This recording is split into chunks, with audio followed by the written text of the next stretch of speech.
All right. We're live. All right. What's up, everybody? It's Arty for Show, episode 197. Live as always. Adam the Mel to the left of me. Hello. Tonight we have special guest. Let's fucking butcher his name. Arminius. Yeah, I tried. I can't either. Arminius Ar-feinial, aka Casey. You know him as Casey G. We know him as Arminius Ar-feinial, who just gave me his book the other day. I started reading a little bit of it. It is, I believe it got released. Pen name only, please. Yes, of course. As I say his first name, he sends me a message. Pen name only. All right. Arminius Ar-feinial will be joining us in about 15 minutes, talking about his new book that came out. Last week he was at the book fair. He brought me in a copy. He autographed it, and I started reading a little bit of it. So that is my objective. I want to read this damn thing. He's supposed to give you a copy for me to read. Yeah, we'll get you a copy. Has he ever told us why he settled on that pen name? We could ask him tonight. I think that's a great idea because I really want to know. I don't think he's ever told me of all these years. I think he kind of just, you know. And when you Google that name, there's a lot of people that come up with that name. He may be the Charles River Killer, for all we know. I don't think he has it in him, though. I can't picture him murdering anything. Well, he is quiet. He is isolated. So maybe too much of a whimsical soul. Maybe he's got to like just every once in a while let it out. You know, that's a good possibility. To be one of those guys who's very chaotic. Maybe. But yeah. Oh, it's fucking Wednesday. This week's dragging. Bye. I think it's great. Still haven't found that guy yet. He's still missing. Oh yeah, they got Dog the Bounty Hunter on him now. Oh, bye.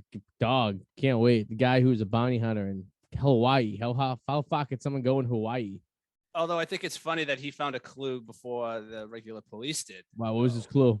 No, it was about the campsite. Like he was able to determine that like 3 people went in and 2 people came out, and this was after she disappeared. They went camping. Oh no, it was his family. Yeah, but like 1 person didn't leave. Yeah, I mean, I'm sure the police already knew that. I know. Well, it didn't come out. It was broke by him. So I don't know. Maybe the police didn't want to release. And then the police fucking call him and go, "Asshole, why do you releasing all this fucking information for?" Yeah, right. That's could be it. Yeah, that's true. It's just like, you know, like I don't know. Remember that TikTok girl who used to come into the bar all the time? Oh, how could I forget the one that I thought was like 45, she was 50? She was I don't know if I should tell the story, but she was in the news the other day, and what? Because like she's like doing some kind of law for someone. She's someone's lawyer for some case in Boston, and I could be wrong, but I feel like when they were interviewing her outside the courthouse, she pretty much told her whole entire defense. Like it's a good part. I think that's what I heard, and I had some other ears hear it as well, and we came to the conclusion that I feel like she gave enough information while she was talking to the news that if I was a prosecutor, I would be able to know exactly what the targets were going to be, and you'll have to tell me more off air tomorrow. Yeah, I'll have to find the clip too. It was like on Fox News, and I get a message from my mother. She's like, "Hey, so and so's on." And then I went back to the old bar and passed the message along, and people were like, "Oh yeah, we've seen it."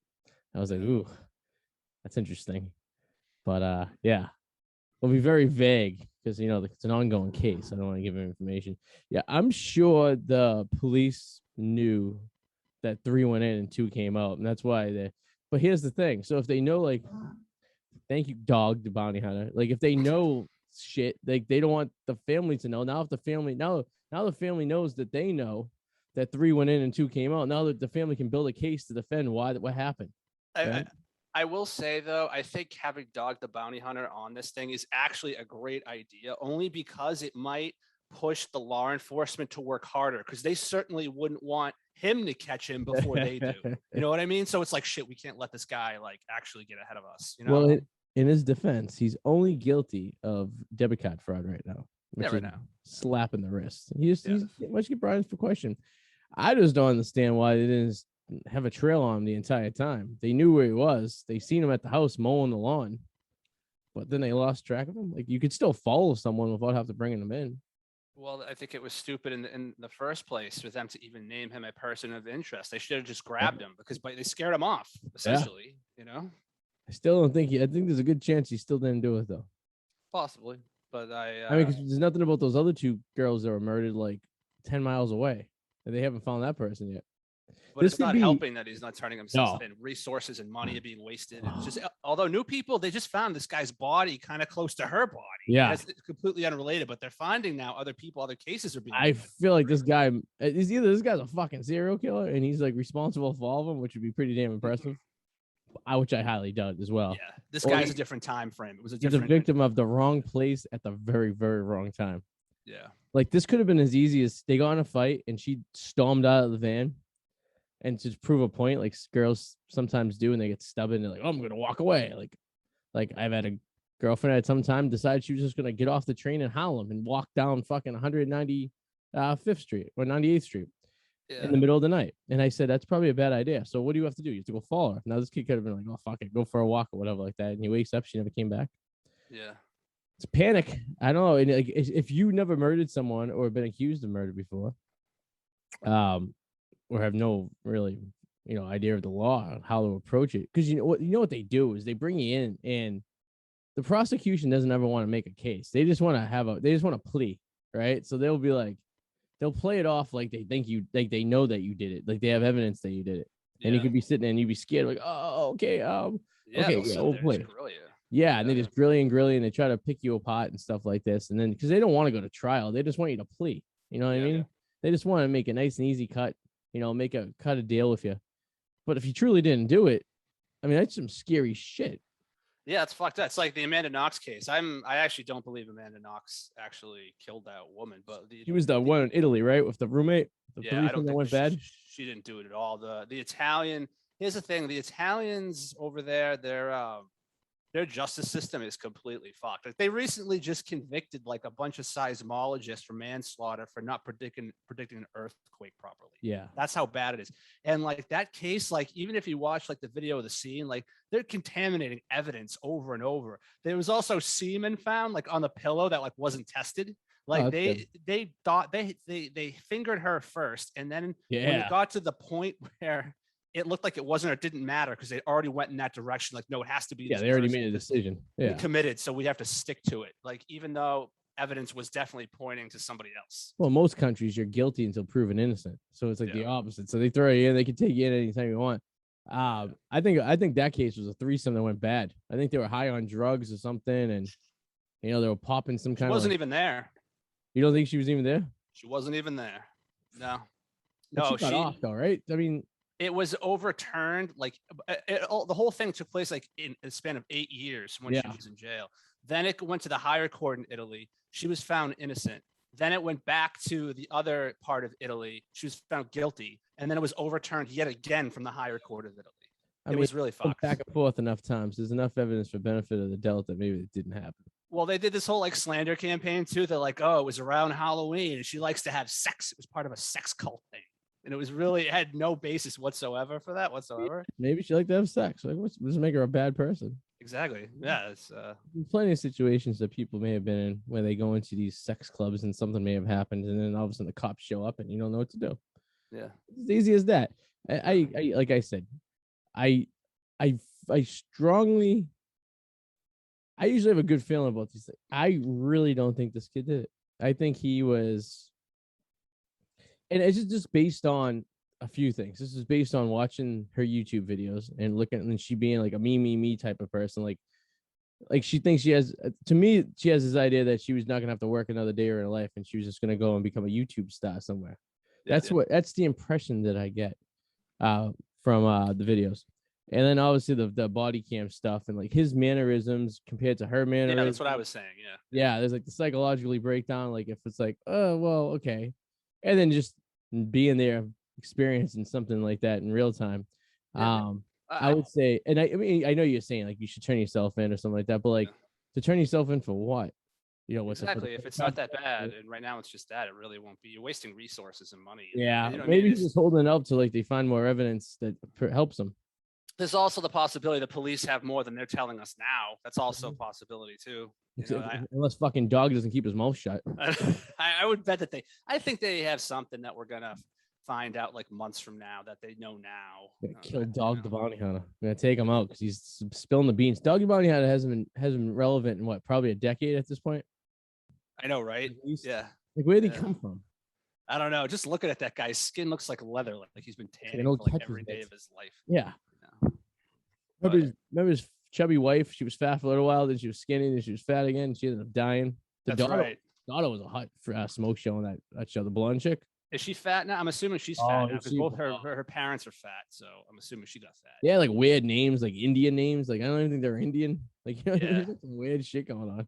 Kind of like Duck Dynasty. Didn't he like say something like racial and then that's his show was gone? Was it something like that? Yeah, I was already a millionaire for making those stupid duck whistles.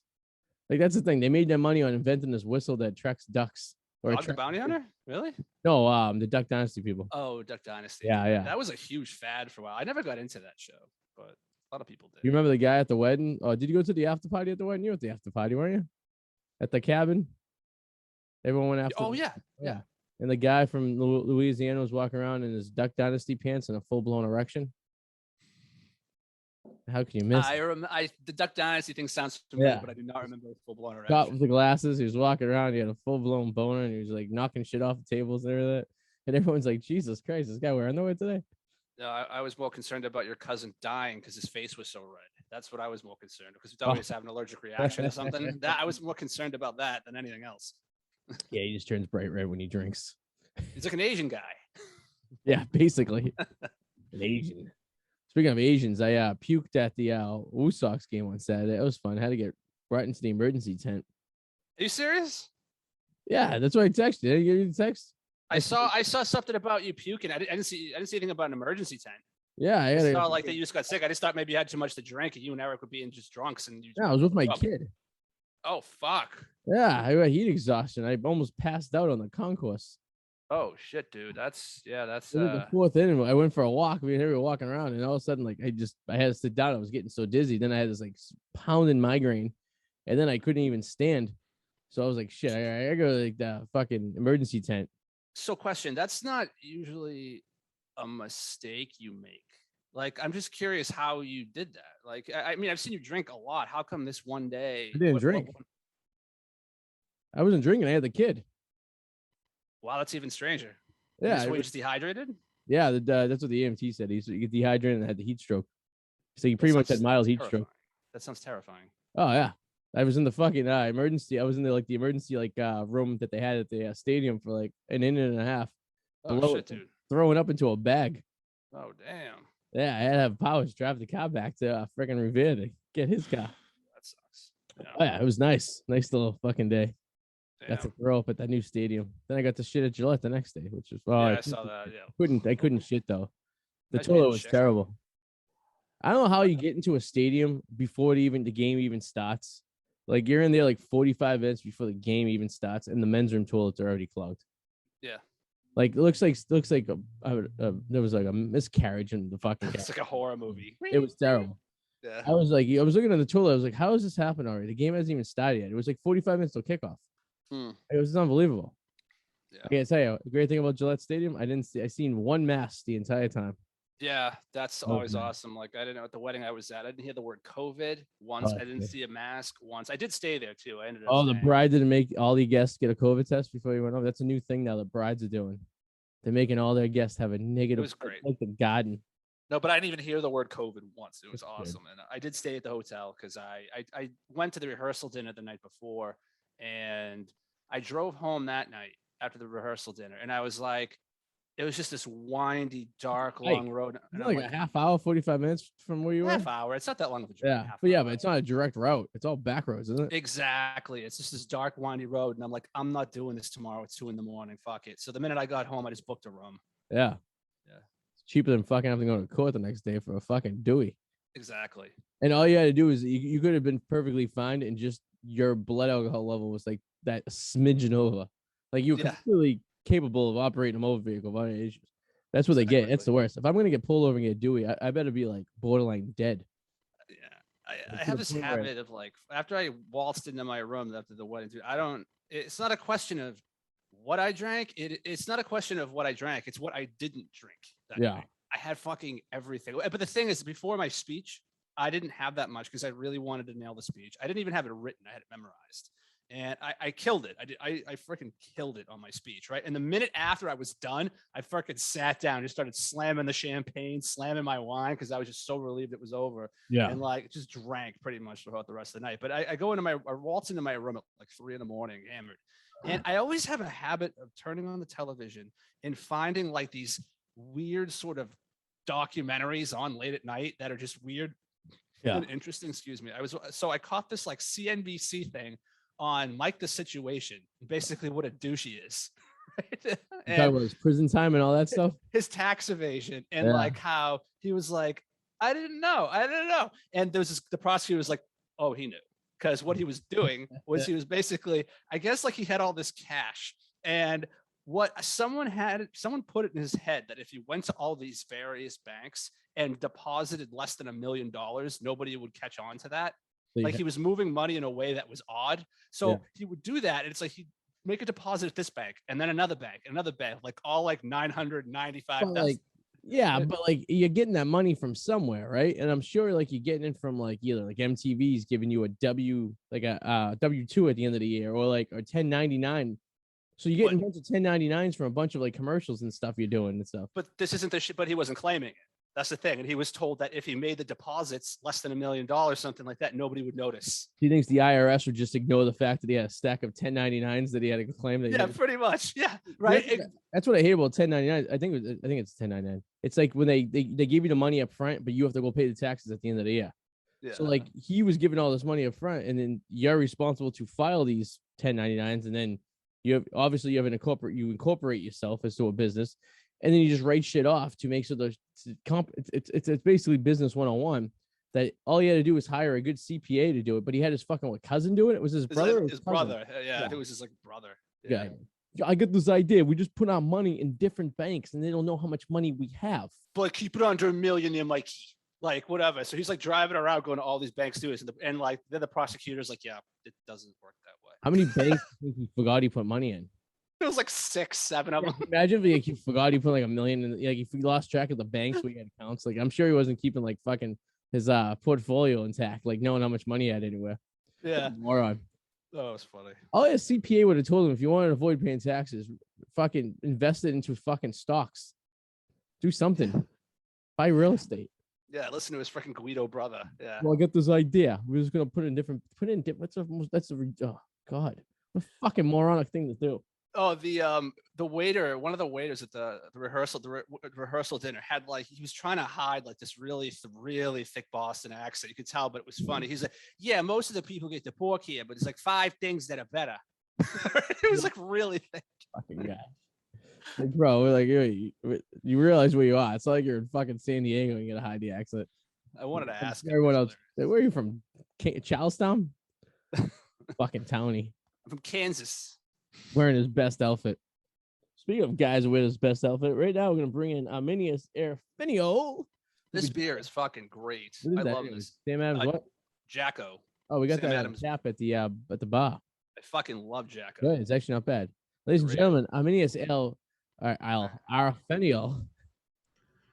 Yeah. Hello, sir. How you doing? I can't complain yet. It's too early. I gotta say, this is what the 7th time in the history of the program of all the episodes we have. You probably appear on this podcast about 7 times, I would say, give or take. I mean, I think 4 just on this version of the show, and then a couple times before in the in studio show. So this is his 3rd post Eric's death. Yeah, Eric's still dead, you know. Well, you know, you don't just come back from dying, unfortunately. He actually drove my Jeep home on Saturday, which was very interesting, having a dead guy drive you and your kid home. So yeah, very, very tragic. It is. Yeah. So last time we talked was last week, and you went to the what the hell was it? It was like a fair or something like that, right? You were selling the book. Yeah, it was the Revere Fall Festival. That's right. And how'd that go? Pretty good, right? Did pretty well, actually. Better than I expected, but I think I was over preparing, and I brought way too many books. Oh. It's better to have too many than not enough, I guess. But how does that work when you're in a fair, like a festival or a fair or something like that? People just kind of bounce. Did you have a table set up? Is that what you did? Yep, I had a table. I had a couple of boxes. Nothing too fancy. I'm like everybody else on the stretch because I don't exactly have the finances for one of those like large post signs yet. Yeah. That's coming next, eventually. Nice. Yeah, it's kind of. do margaritas. What you say? We still have to do margaritas and have Casey do. Yeah, well, I'll be doing for the life. We're working on it. It's fucking been busy as hell. Renovations in the house and stuff. You know how dealing with dead people, Casey. You know how it is. Yeah. But, no, so that's cool. So people just walked around and they just ask you questions about the book, and it's kind of. Just ask some questions and give a quick elevator pitch. That's about it. You have to buy the table there. Is that how it works? Like buy a spot there, or this one was different. I didn't have to pay for a spot, but I did have to provide my own table. Oh yeah. So I imagine like other traditional fairs, I'd have to pay for a spot. Yeah, because I know most of those, like you go to like the home show, the boat show, or something like that. Like you gotta like pay for the space up front. Yeah. It's kind of what I'm working on right now. is trying to get a day or two to rent out some space at UMass Boston. Okay. Hopefully, maybe like a week or two before Thanksgiving break. Yeah. I was because I tried to I was gonna do a wedding convention. Like they have the fairs, like the wedding fairs. You go in there and shit. And they have all the DJs and all the vendors. They wanted like $1,800 for a table for me to go and set up my like shit and sell stuff. Which, in reality, if I sold one wedding that weekend, it would have paid for itself. That's true. But you're banking on you selling a wedding, so it's like, well, how, what I mean? Like I know, like if I was going and I was looking for a DJ, I probably wouldn't get one that it was advertising at a wedding fair. I would just go word of mouth type shit. You know what I mean? So it's like, is it worth the money? Is it not? But for something like you have to risk reward. Yeah, exactly. It's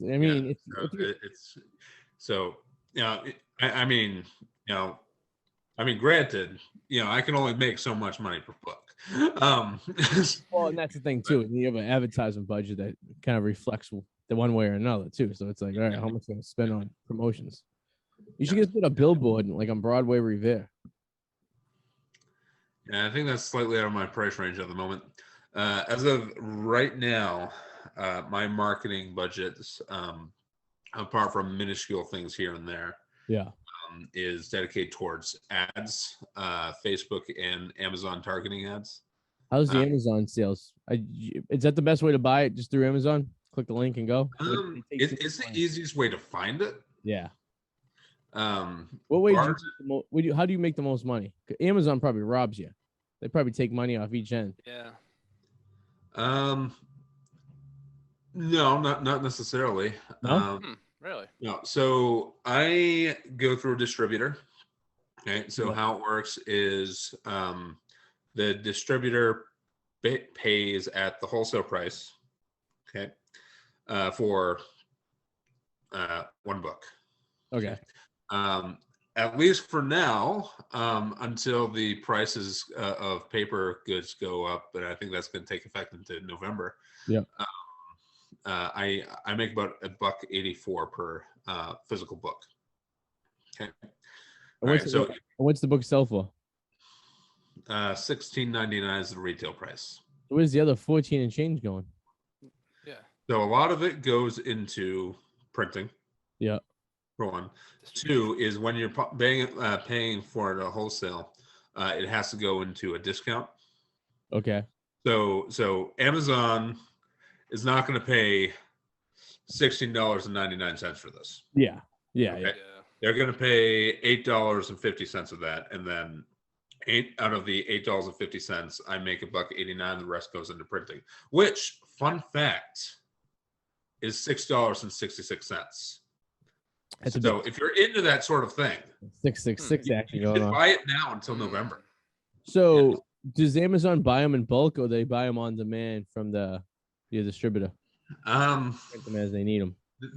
I have noticed that they're buying not necessarily in bulk like 20 per pop, but usually 5. And who controls that? Is it someone at Amazon just kind of does that? That's their I think deposit? it's just like probably a algorithm with Amazon. Okay, interesting. Yeah. Yeah, because I always wanted that. Because remember when Amazon first started years ago? I remember like, I don't know, 15 years ago. Well, what time? I guess Amazon started 30 years ago, but like 15 years ago, like in the late 2010, like 2007, 2006, you could sell shit on Amazon. Like anyone could. I was at that time I was digitizing all my DVDs and CDs into like MPEG-4s and MP3s. And then I had the albums with like the cover arts and shit, and I really didn't have the space for them. So I was actually selling the original CDs and DVDs, and they would fluctuate from anywhere from like $1 a piece to like, $6, $7 a piece. But like I kept my own inventory, so I never sent anything actually physically to Amazon. I was responsible for selling and all that stuff. But they did give you the option if you wanted to send the shit to their warehouse to sit somewhere, and then they would be able to pick it when they needed it. But the thing you risk about how long do they hold it for? Do they hold it forever? You know what I mean? It's like, when you're ever gonna get it back if they don't sell it. So it's like kind of a risk reward stuff. But I figured they're a little more advanced on their situation they got going on. Yeah, they're much more advanced now. Yeah, founded in 94. 94. Yeah, that's crazy. Sell fucking books online. Yep. Serve as an online bookstore. It's crazy. Yeah, like Basil, you're a nerd. Who's gonna go to an online bookstore? We have Barnes and Nobles and Borders is killing it right now. Yeah, guy. Oh, guy, you ever been to a Barnes and Nobles? This place is great. They have a Starbucks in there. It's got 2 floors and an escalator. They got people that go in there like myself who go and read books at the Starbucks but don't buy the book. You ever do that? People do that. They also have magazines. A magazine section. I used to go in there all the time to kill some time between classes. I would go and grab a book and grab a coffee at the Starbucks, and I would sit there like they had those little reading areas where you can go and check things out and stuff. Yeah. And then I would read my book and go through it and stuff, and then I just put it back on the shelf and never actually buy the book. I did once take it into the bathroom like George Costanza. Where George, he was at the bookstore and he took a book into the bathroom, and then they caught him coming out of the bathroom with the book, and they made him pay for it, and it was like a $500 book on contemporary compressionist art. And so I did once take a book on astronomy into the men's room with me while I was there. I had the intentions to buy it originally because I thought it was pretty interesting, and as I was browsing through it on the toilet, I realized this wasn't something for me. So when I left, I kind of left the side. So somewhere in the world is a fecal matter filled of astronomy. I couldn't even tell you what the book was. It was about like planets and asteroids and stuff that I was like, that stuff really makes me poop. You have just completely changed my perspective on all books at Barnes and Noble. Thank you. I'm fascinated at Barnes and Nobles. I was actually taken back. I was up at the North Shore Mall the other day, and I drove by where the Borders used to be across the street on 114. Closed, donezo, done. Yep. They're knocking it down or whatever. But the Barnes and Nobles on Route 1 for some reason is still contained. And I actually went there last Christmas because my mother-in-law likes books, so that we for Christmas we always buy her some books. So it's the only place you could actually physically go and get an actual physical book is pretty much Barnes and Nobles. Yeah, the one in Burlington's always bumping too. Across the street from the mall, the double-decker one. Yep, that one's always bumping. You know what it is? Funko Pops and Legos. They have those. Do they really? Well, did you know they sell Legos now at Best Buy? Oh, really? I went to Best Buy last week because we're looking for a nice 80-incher for the living room because we're gonna move the TV onto the new outdoor space that we just provided outside. And me and Henry were looking at some big ass TVs in Best Buy, and it was I gotta tell you, I don't think that store is in for the long run. I think they're pretty much at the end of their run. Their inventory was depleted. There was barely anything in there. Their selection of stuff. It kind of reminds me of Leechmere and Service Merchandise, and they're at the end, or like Circuit City when they were having the closeout sales. Yeah, and I was walking around and I was like, I go, and then I turn a corner, and all of a sudden they were selling toys and like Legos and stuff, and I'm like, what the? It was like in the area where they used to have like appliances and stuff. And I go, they're not doing that anymore. I'm like, yeah. I was very shocked to see those type of stuff there. That's usually what happens to a store when they're approaching the end of the tunnel. I think that like places like Walmart and Target, they'll survive, but the store size will shrink. Like there's one in Stoneham. It's kind of experimental. It's at Redstone Shopping Center, and it's a Target, but it's like a much smaller condensed Target. Major city. So Cambridge, downtown Cambridge, Central Square has one. Yeah, it doesn't have like the big price items. It doesn't have like big furniture shit that you would get like at the regular Target, which you could just order it and get it shipped there if you needed it, kind of thing. You know what I mean? Yeah, Joey was actually supposed to work in an experimental one when he was at the company. He was supposed to go to the one I think maybe in Stoneham, but it's like a condensed version of the store.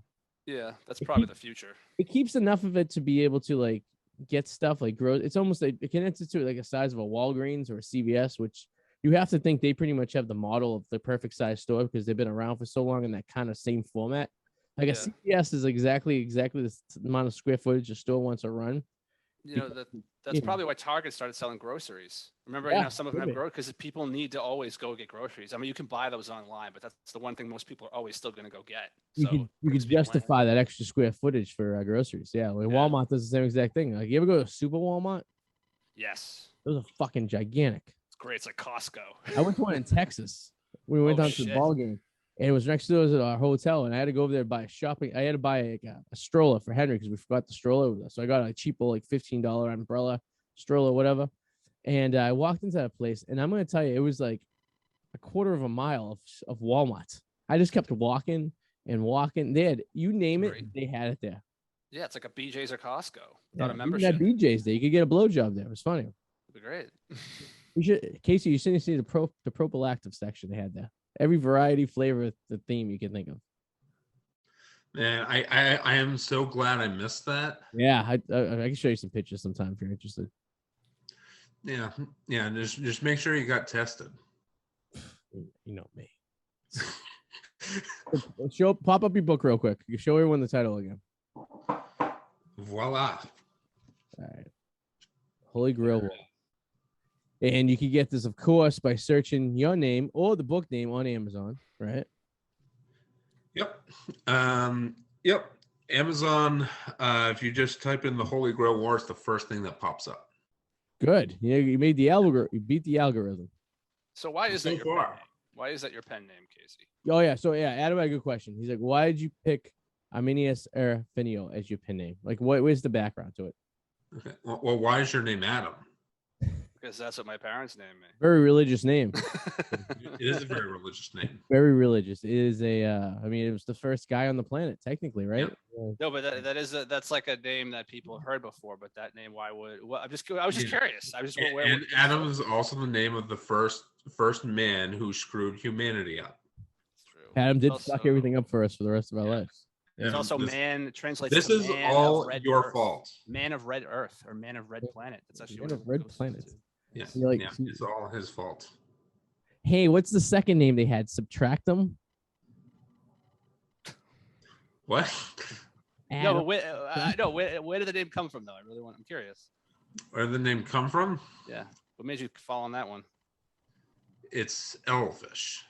Okay. All right. There we go. Yeah. It's Elvish. Yeah. Elvis? Yeah. Elvis had a daughter named Armanis Ar-feinial. I'm pretty sure it was Priscilla, but Lisa Marie. Priscilla was his wife. No, boy. You say Elvis or Elfish?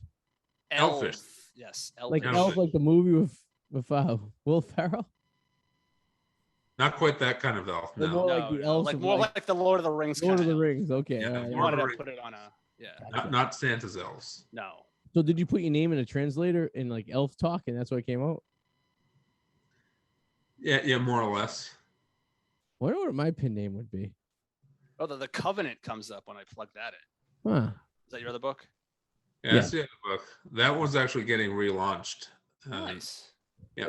Now, I remember when you first started writing, your books kind of were like in series, right? They kind of like led into each other. Does this one lead in? Is this one a follow up of any of your prior books? So yes, but for one, I don't know how long this series will be. Mm-hmm. Number two, this one will have instructions on how to skip if you just want to read just a book by itself. Yeah. Don't want to get into a series. It comes with instructions on how to do that. Okay. Yeah. All right. So, indulge us. Give us a little example of what the instructions. Yeah. Oh, it's just simple. Skip these chapters. Oh, okay. That's actually pretty sweet. I like that. Like it's almost like within the book itself. It's like a book for dummies. Like you could skip to this if you want. Oh, do you I like remember that. when we were kids, the Pick Your Own Adventure Goosebump books? Yes. Like you'd read a story and it'd be like, if you want Bob to take a right down the trail, turn the page so and so. If you want Bob to take a left down the trail, turn the page so and so. And then you'd be constantly you're trying to find the adventure. You're going. You're like, where's this guy gonna go? And then like, at what point do the things line up and they're the same? I have no idea. That was so basically you just so skip to chapter 13 and continue from there. Nope. So what it says. So if you just want to read just one book, you'll skip the following chapters: 3, 5, 6, 8, 13, 14, and 19. Why aren't they? Why aren't they in order? Like, so I'll read chapter 1, 2, but I'll skip 3, read 4, and then skip 5. Yeah. So what? So there's just this back. Where's it go? Like, goes back into time or something, like a backflash or? Nope. So those chapters deal with a different plot that leads into the series. Okay. The bulk of the story, and the standalone adventure, if you will, are the chapters that you would read by themselves. Gotcha. So the chapters that I just listed off, you would only skip those if you just want to read one book and don't want to get invested into a series. So where does this fall in the series? Book number 1. Oh, okay. So this is the beginning. Like the beginning. So what's sort of. So all right. So what would be the downfall if you did read everything and just didn't want to get into the series? Would you just have a lot of loose ends? Well, I wouldn't say you have a lot of loose ends, but you've got a lot of questions. Yeah. Well, I shouldn't say that. So I get a lot of questions every morning when I look in the mirror. That is also true. No one's writing books about me yet. I have a lot of questions when I have sex without a condom and I look down and I'm like, at the morning and I'm like, oh shit. We've all been there, right, Casey? Yeah. Yeah. So I guess like the downside would be you'd have a lot of loose ends. Yeah. Okay. Well, there you go. That solves that problem right there. There you go. I'm like, here's the thing. So I'm making an attempt to finish a book. I have never finished a book in my life. I made a point to tell everyone that as I am. Never in my life I've ever finished a book. I mean, I probably did when you go back in time when I was like my kid's age, whenever I was 5 or 6, those pop, something like that, but never like a actual like official novel or even the Goosebump books when I was a kid. I was really into collecting the actual book. Yeah, I just too. Like the series and having a nice I read 2 library. of them. Like I can't turn the camera, but if you look on my wall right here, I have 3 shelves of books, right? And it's like anything that ranges from like they're mostly like baseball books, like either baseball stories or baseball research stuff or resources like that. Or there's like architectural books, mostly pictures and stuff from when I was in college. And a couple like story books, but I've never actually finished a book. And the reason is because I have the ADD. And I'll start reading the book and my mind will trance and I'll forget. So I actually started listening to books on tape. I do it sometimes when I'm at work. And I find that for example, I just started recently listening to 1984 because I really always wanted to read the book, but I never actually had the ability to read because I'd lose my mind. It's it's a complicated book, but there's a lot to it. So like if I'm reading it, I'm like my mind's not keeping track of shit. But listening to the book, I found that I'm actually really intrigued because the way they describe it, and the guy has a British accent who's reading it off Audible, and it's actually pretty interesting. You have any interest in ever putting your books like on tape so people can listen? Yes, I actually have plans to turn this one into an audiobook. I am talking with the narrator that I actually liked, but I have to be able to finance the project first. It's going to cost me about like $3,000. Do you want me to narrate it with my Boston accent? I don't know. I'm kind of set on the person. Yeah. It'd be nice for like local flavor or something, but I've already set on this particular person. I'll stop the book up. Yeah, go ahead. No, my question is like when all this is going on and like you're promoting like this and like you're like you said you're working on like an audiobook version of someone else. Does it any of this take away from what you're writing for a new book? Like, does it take time away from that? Absolutely, it does. Yeah, does it break that focus at all that you might have too? Like, I could see that being a pain in the ass, It can. But a lot of it is I do a lot of mental prep work when I go on my walk, so I still manage to go on at least about a mile walk every day. Oh, nice. And I usually do a lot of brainstorming. So I do have a very general idea of what's going to happen next. I have a couple of outlines already, and there's going to be like another. Like the next book that comes out is still going to be, you're going to deal with like lots of built up with conspiracy theories, and you're basically getting ready to go into World War III. It's basically kind of like what happens, and so it basically well, it doesn't say ending, so I don't want to say too much without like spoiling it. But basically, like the next book is setting up to the point where crap starts hitting the fan. Okay. And it's going to get really, really bad, particularly for the main character here, because he's not, mentally well. Have you ever reached a point sometimes where you're writing and then you realize, fuck, like you just don't like what's going on? You've had to scrap a lot of what you've done, and it's been frustrating. I know it's happened with me before, and some of the. So funny you should mention that. So I'm going to go ahead and explain like the history of this project now. So a number of years ago, I think before Modern Warfare 3 came out, I was playing Modern Warfare 2. Yeah. And so the initial concept of the story took place in like the end of the campaign of Modern Warfare 2. Okay. So if you don't know this, it's basically you have a group of mercenaries who they don't fight for like the highest bidder. They fight for the what it is that they believe in, and it's usually funded by the U.S. Now, to make a long story short, the U.S. betrayed the mercenaries. They basically became the fall people, and so I originally started this plan as I was going. Basically, it was just maybe a trilogy, maybe 4 books, something very small scale like that. It wasn't meant to be fantasy at all.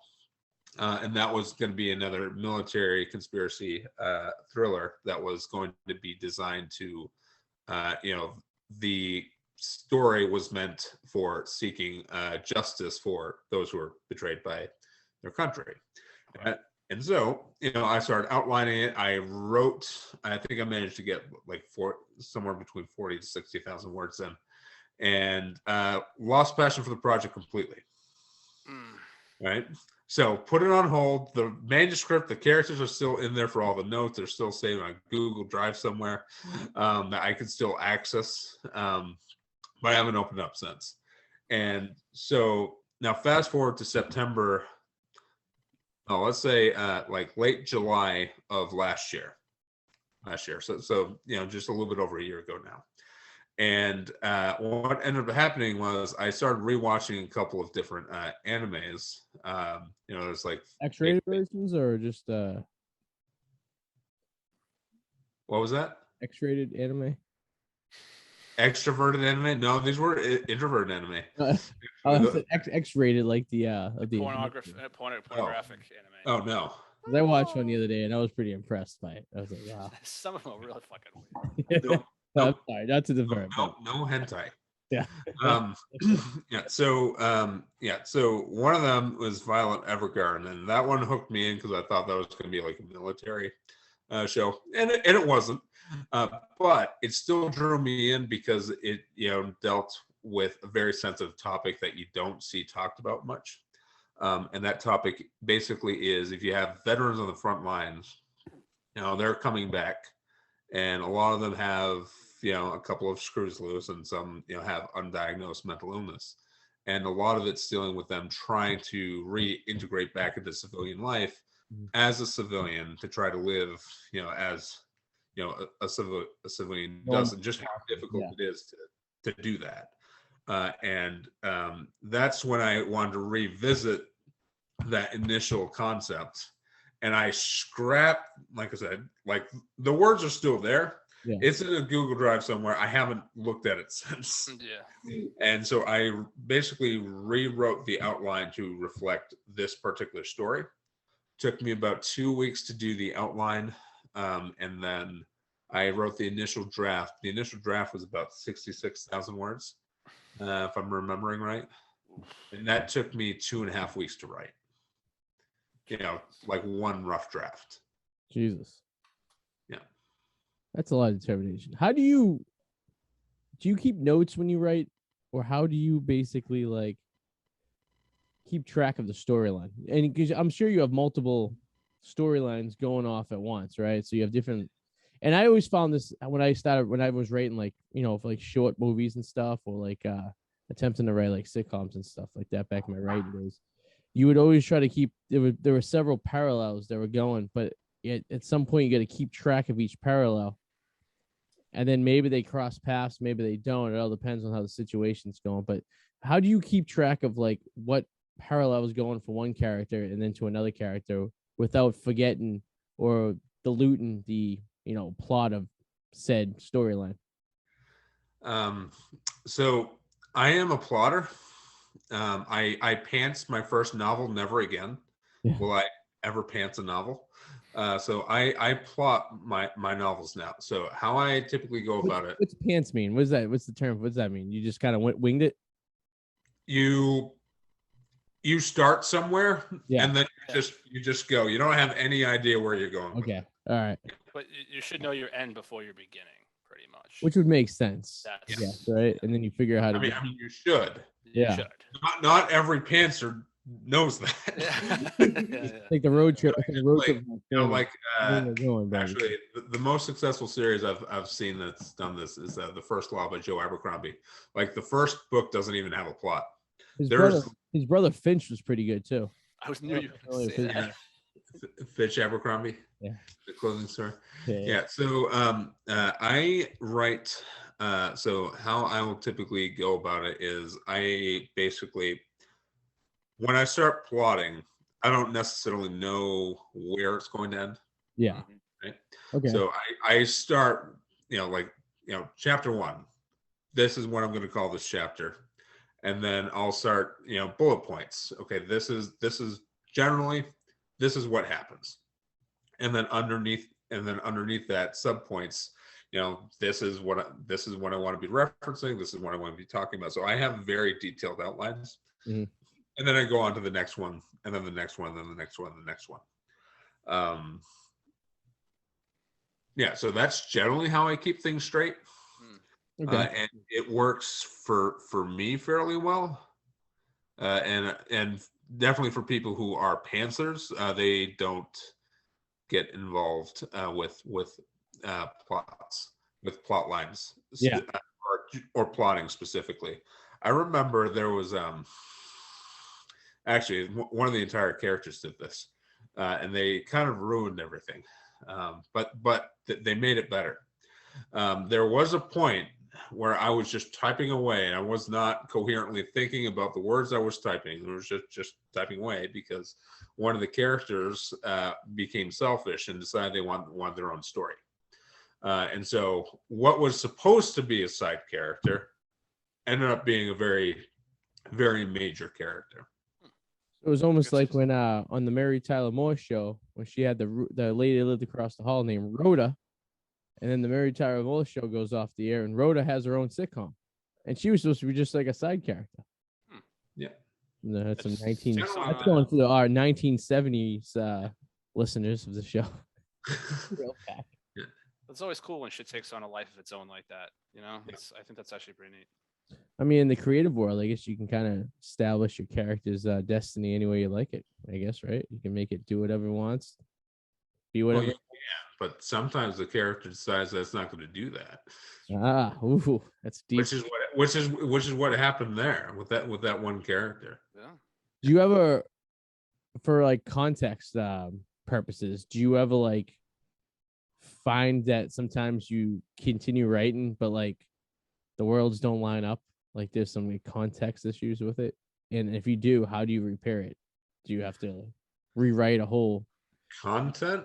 So like for example, like if you're writing along two characters and then you get to a certain point and you realize, well, character A got to this point, but it's a discrepancy on how he got there. It doesn't really make sense. Do you rewrite and throw everything away and rewrite it, or do you solution to that issue? Like some kind of idea of why it happened that way?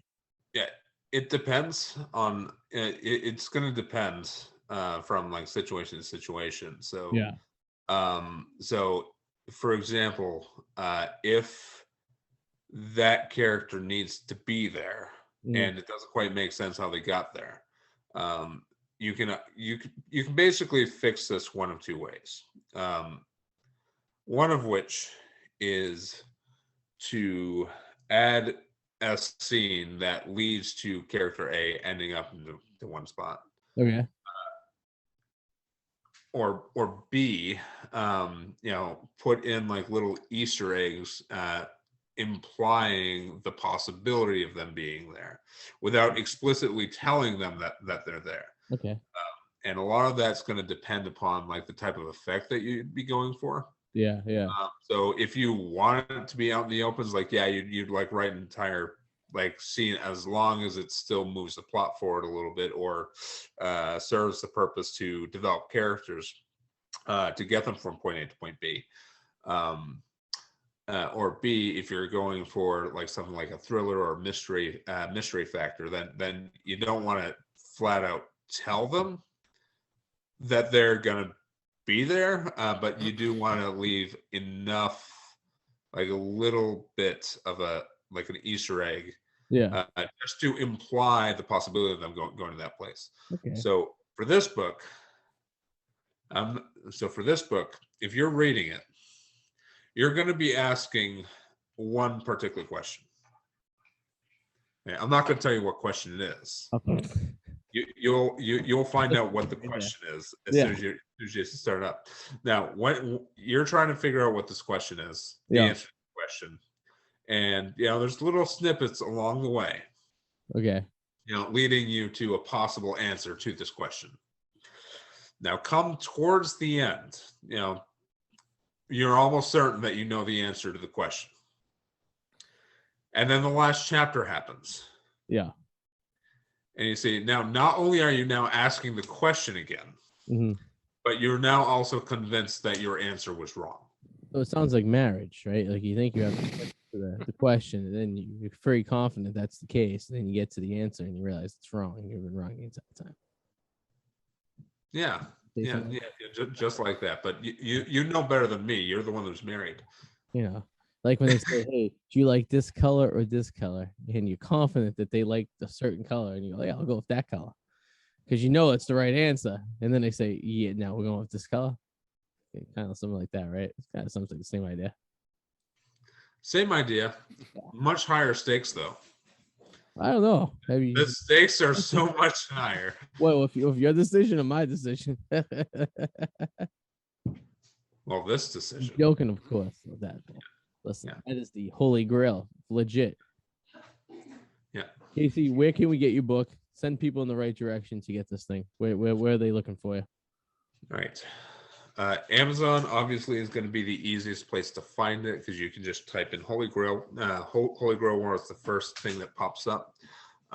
You can find it on Barnes & Nobles, but you do have to look underneath the pen name and not the actual book, because either of these titles are saturated with a bunch of other books that are have like similar content. Yep.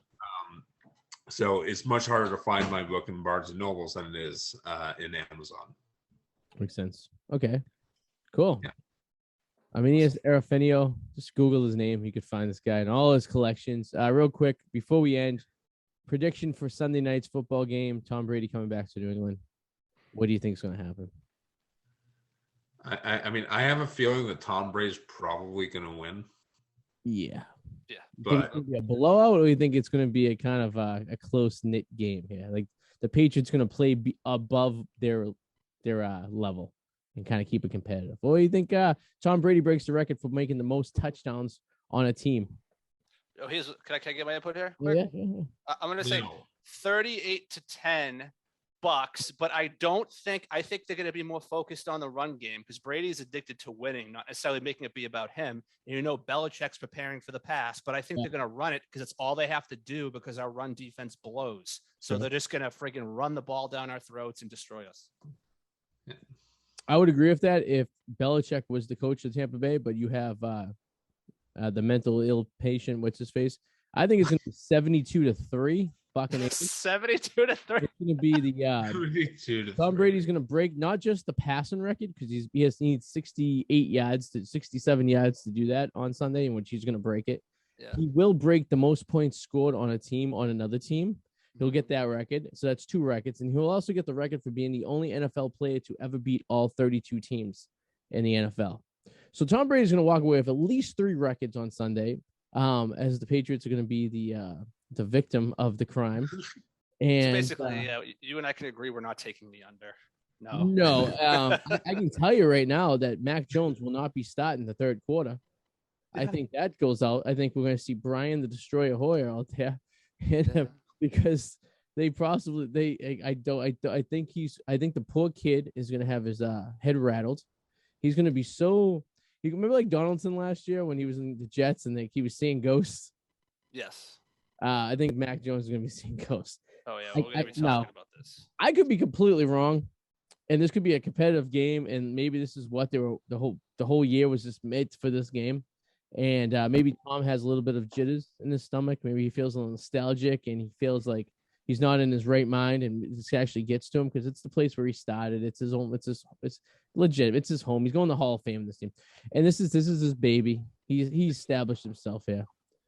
But you feel a little jittery. It's like going to see your first girlfriend, right? And then like you go, like you haven't seen her in years, right? You haven't seen her in like 20 years. And then you run into her at the mall, right? You're at the Squillen Mall, and maybe you're buying, I don't know, maybe you're looking for like a greeting card or something because someone's like wedding or something. You're at the CVS, right? And you're sitting there, and it's like you have beef jerky in this hand, and you have like a wedding card in this hand, and here comes your first girlfriend. You haven't seen her in 15 years. Comes in with her husband, a very nice looking guy. He was bucking bronco. This guy looks like he wrangles cattle on the weekends, and they have 2 beautiful kids and stuff like this. And you sit there and you wonder, this could have been it, right? But you have the better situation going on, but you just buckled right there to that because you realize, that is that. And then, then CVS goes out of business. And now when you work at the mall, you have to go to the bodega to get a, Arizona iced tea. Wow. That's a lot of thinking. That could be it too. It could be it. See what happens. But Casey, as always, a pleasure. Arminius, I'm sorry. Yes, Arminius. It's always a pleasure, man. You always be the K in my life. Oh, you be the K to my J. Yeah, I'm also the only one that you nearly successfully killed. That's right. We almost got killed by an 18-wheeler gas truck at 2:00 in the morning. So, yeah. Imagine how did I run that rotary red light? I don't know. You just parked right in the middle of a 4-way highway. Yeah, won't do that again. You never asked me for a ride after that. Nope.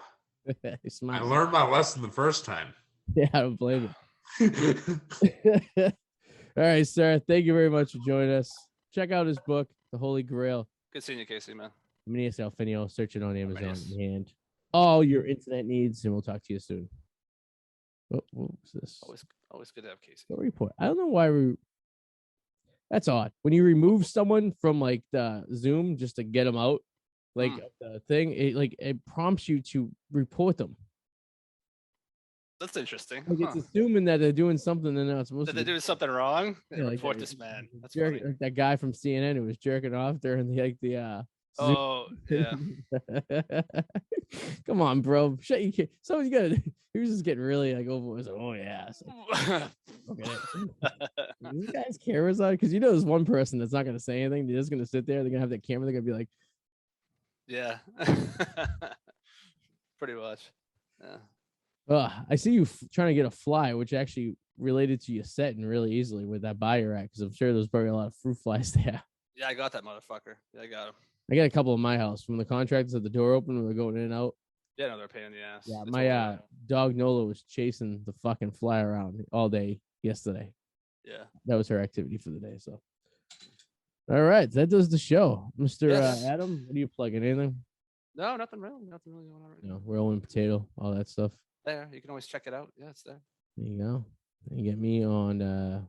You guys here on the Packy. You guys here on the ID84 show. DJ ID84. There's several avenues where you get the show. So, Indeed. next week we get guests booked all the way to November. Isn't that exciting? Awesome. I should have this prepped. I had the calendar up. Of course, I'm getting the spinning ball of death here. We have a female coming on. Oh, who is it? Who's our guest next week? I'll tell you right now. It is a comedian named Jessica Brodkin, and she'll be joining us from, I believe, New York City. So Another New Yorker. Bring Awesome. feminist girl, feminism to the show. Is she really? Oh boy. No, I don't think she is. I don't know. I don't know. But that would we could always use one to really put us in check, you know? Yeah. You keep turning to the left and you're looking at it. It looks like you're looking at the bald guy who's at your lower. Like he's saying something to you and you're trying to respond to him. No, I'm just waiting for something to fall over here. I just noticed some stuff piled up. That's always good. Yeah. Your Funko, it would be man buried and killed by Funko Pop collection. Yeah. News at 6. All right, Sarah. We'll see you guys next week. Have a good All one. right, man. Catch you later. Peace.